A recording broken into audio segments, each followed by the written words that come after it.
Hello students, आज हमारा topic है diphtheria which is again a bacterial disease. Okay, so आज की क्लास में हम डिप्थेरिया पढ़ने वाले हैं which is also caused by the bacteria.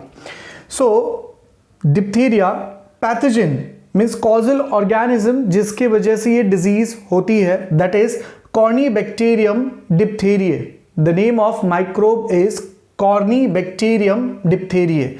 So this Corynebacterium diphtheriae is responsible to cause diphtheria disease. इसके इंक्यूबेशन पीरियड बहुत कम है, यूजुअली 2 से 6 दिन के अंदर पर्टिकुलर पर्सन बीमार हो सकता है if he comes in contact with the infected person. कैसे स्प्रेड होता है और we can say epidemiology. So simple, it's a airborne and droplet infection. So अगर पेशेंट कफिंग कर रहा है, स्नीजिंग कर रहा है, इसके वजह से जो ड्रॉपलेट पार्टिकल एयर में आ जाते हैं, ये ड्रॉपलेट पार्टिकल इस इंफेक्शन को, इस डिजीज को स्प्रेड कर सकते हैं. सिम्टम्स, अब हमें कैसे मालूम पड़ेगा कि पर्सन डिप्थेरिया से सफर हो रहा है या बाकी कोई बीमारी से. सो पहला we see the symptom that is inflammation of mucus, that is nasal chamber and throat. यहाँ काफी इन्फ्लेमेशन होता है. And also we can say respiratory tract block. अब रेस्पिरेटरी ट्रैक्ट ब्लॉक कैसे होता है? See this Corynebacterium diphtheriae is responsible to secrete the toxic substances. This toxic substances are going to harm our cell. ये हमारे cell को deteriorate करते हैं, जिसके वजह से जो इन्फेक्टेड साइट है, इस इन्फेक्टेड साइट पे we can say grey coloured के सब्सटेंसेस बन जाते हैं. रिपीट, इन्फेक्टेड साइट पे ग्रे कलर्ड के सब्सटेंसेस फॉर्म होते हैं. अब ये ग्रे कलर्ड के सब्सटेंसेस हैं क्या? इसमें dead cell, bacterial cell and mucus, ये मिलकर बनता है ग्रे कलर्ड सब्सटेंसेस. ये ग्रे कलर्ड सब्सटेंसेस ये रेस्पिरेटरी ट्रैक्ट को ब्लॉक करता है. सो ये भी एक सिम्टम है जिसके हेल्प से हम आइडेंटिफाई कर सकते हैं कि पर्सन डिप्थेरिया से सफर होता है. Prophylaxis, that means prevention. कैसे हम इस डिजीज को प्रिवेंट कर सकते हैं? So we have a vaccine, that is DPT vaccine. Also जैसे कि हमने कॉमन बताया, एक हो गया isolation, then we have health education also.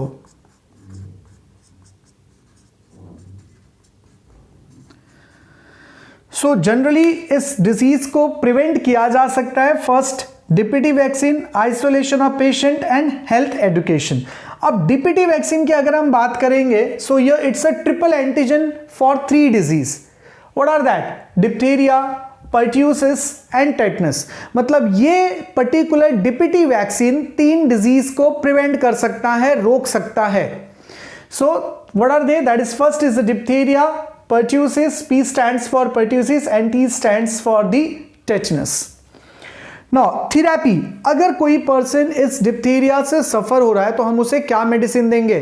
So as we know it's a bacterial disease, so हम इसे एंटीबायोटिक देंगे. So we have certain antibiotic, that is पहला हमारे पास है penicillin, a very common antibiotic, erythromycin, and we have diphtheria antitoxin. Diphtheria antitoxin, generally ये 3 antibiotic दिए जाते हैं पेशेंट को ट्रीट करने के लिए. ना अब कुछ पॉइंट्स हम देखते हैं कि सर डायग्नोसिस कैसे की जा सकती है. सो इनिशियली इसे डायग्नोसिस करने के लिए हमारे पास एक टेस्ट था, द टेस्ट इज स्किक टेस्ट. अब आप लोग, सर टेस्ट था मतलब क्या? सी ये टेस्ट पहले यूज होता था, अब जनरली हम ये टेस्ट यूज नहीं करते हैं. इस टेस्ट के हेल्प से हम आइडेंटिफाई नहीं करते हैं. उसका रीजन ये है कि इसकी ज्यादातर सिम्टम कॉमन कोल्ड से मिलती है. सो यहां क्या होता है कि डॉक्टर इसके सिम्टम्स पहचान कर, सिम्टम्स देखकर वो प्रेडिक्ट कर लेते हैं कि person is suffering from diphtheria and there is no need of test, because हमारे पास इसके टॉक्सॉइड भी पाए जाते हैं, टॉक्सॉइड भी प्रेजेंट है, हमारे पास एंटीबायोटिक है. सो सिंपल, पेशेंट को हमने टॉक्सॉइड या तो एंटीबायोटिक दे दिया तो वो ठीक हो जाता है. तो हमें एज सच यहाँ डायग्नोसिस है, स्पेशल टेस्ट करने की जरूरत एट द प्रेजेंट नहीं है. इसके वजह से हम आज ये टेस्ट नहीं करते हैं. इनिशियली इसी टेस्ट के हेल्प से पता किया जाता था कि patient is suffering from diphtheria और not. This test was invented by Bela Sick. The name of scientist is Bela Schick, इनके नाम पर ही शिक टेस्ट रखा गया। अच्छा, ये कब इन्वेंट किया गया था? इन 1913। कब इन्वेंट किया गया था? 1913। So this can be asked in the MCQs और नीट। डीपीटी हमने देख लिया है। फर्स्ट टाइम ये डिजीज को डिस्क्राइब किया गया 5th century BC by Hippocrates. इन्होंने फर्स्ट टाइम इसे डिस्क्राइब किया, दैट इज डिप्थीरिया को। Bacterium, that is corynebacterium diphtheriae, first time it was identified और isolated by Edwin Klebs in 1882। So ये कुछ पॉइंट्स हैं जो एमसीक्यूज में आ सकते हैं, इनके चांसेस होते हैं एमसीक्यूज में आने के। अब ये डिप्थीरिया यानी कि ये कॉर्निबैक्टीरियम डिप्थीरिया, इसके टारगेट क्या है? सो जनरली ये 3 टारगेट होते हैं इसके। 1 वी हैव अ नेसल, अगर ये नेसल रीजन को टारगेट करता है तो इसे हम बोलेंगे nasal diphtheria. Second we can say pharyngeal, pharyngeal यानी कि थ्रोट, हमें मालूम है यहां भी ये टारगेट करता है। And last one we have that is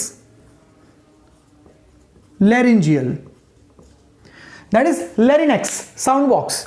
so ये 3 जगह इसका टारगेट है। ये बैक्टीरिया 3 प्लेस पे इन्फेक्ट कर सकता है, नेसल, फेरिंजियल एंड लैरिंजियल। ओके, तो बेसिकली ये 3 जगह को इन्फेक्ट करता है, ये हमने इसके अंदर देख लिया है। Okay, so we are done with this diphtheria disease. If you have any doubt आप कमेंट बॉक्स में चैट कर सकते हो, पोस्ट कर सकते हो। चलो, ओके, बाय।